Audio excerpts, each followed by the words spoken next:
Hello students, welcome to the science class.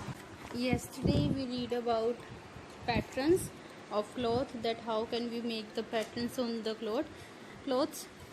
There is two types of pattern, first is ikat and second one is bandhni. Now today we will read about how can we take care of the clothes.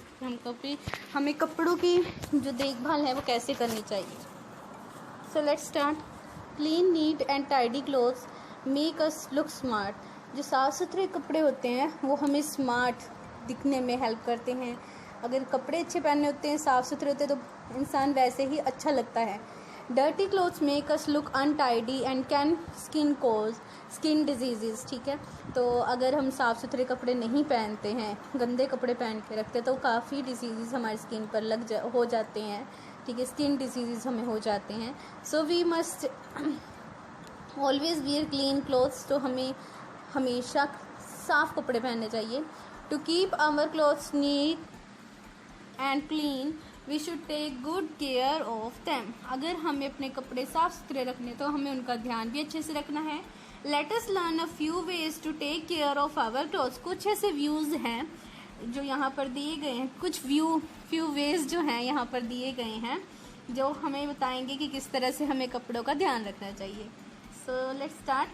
First is we should keep dirty clothes separately in a laundry box. Dirty clothes should be washed with detergent or soap water. ठीक है, हमें जो गंदे कपड़े होते हैं वो हमें एक लॉन्ड्री बॉक्स में रख देने चाहिए. अलग से गंदे कपड़े जो हैं वॉशिंग के लिए जो रखे जाते हैं वो एक अलग बैग में रख दिए जाने चाहिए और उन्हें बाद में डिटर्जेंट या साबुन के साथ धोना चाहिए. Colored clothes should be soaked separately as they may discolor other clothes. Colour clothes होते हैं उनको अलग डुबो के रखना चाहिए. सोक होता है डुबो के रखना, जैसे आप देख सकते हो, क्योंकि फिर वो दूसरे कपड़ों में भी रंग चढ़ा देते हैं.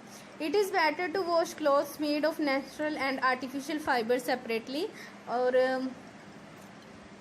नेचुरल जो हैं और आर्टिफिशियल फाइबर्स हैं, बेटर है कि हम उन्हें अलग अलग ही धोएं. Silk and woolen clothes are very soft. Only cold water and mild soap or detergent should be used to wash them.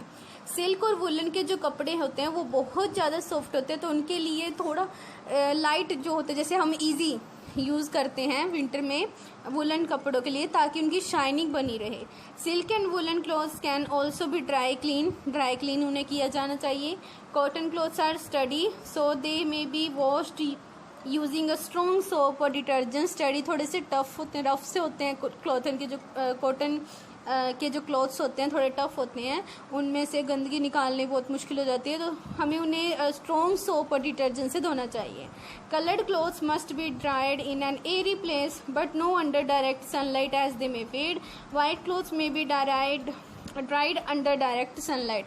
जो कलर्ड क्लॉथ्स होते हैं जिनका कहते हैं कि रंग भी ज़्यादा डार्क होता है, तो उन्हें हमें सनलाइट में नहीं सुखाना चाहिए, क्योंकि अगर ज़्यादा देर तक वो धूप में रहेंगे तो उनका जो कलर है वो फेड हो जाता है.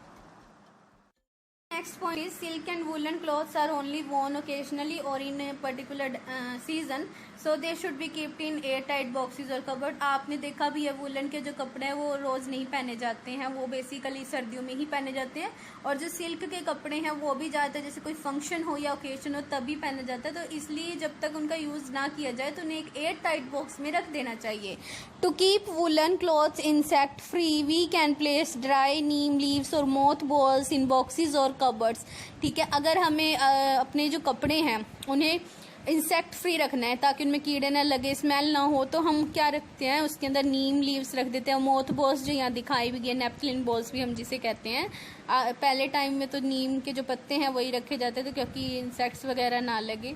आजकल तो ये मोथ बॉल्स और नेपथलिन बॉल्स भी हम जिन्हें बोल देते हैं, तो वो हम रखते हैं. Cotton and silk cloth should be iron after drying so that they look neat. कपड़ों को धोने के बाद उन्हें आयरन करना भी ज़रूरी है, प्रेस करना ज़रूरी है, ताकि वो और भी ज़्यादा खूबसूरत लगे. So that's all for today. Thank you. Have a nice day.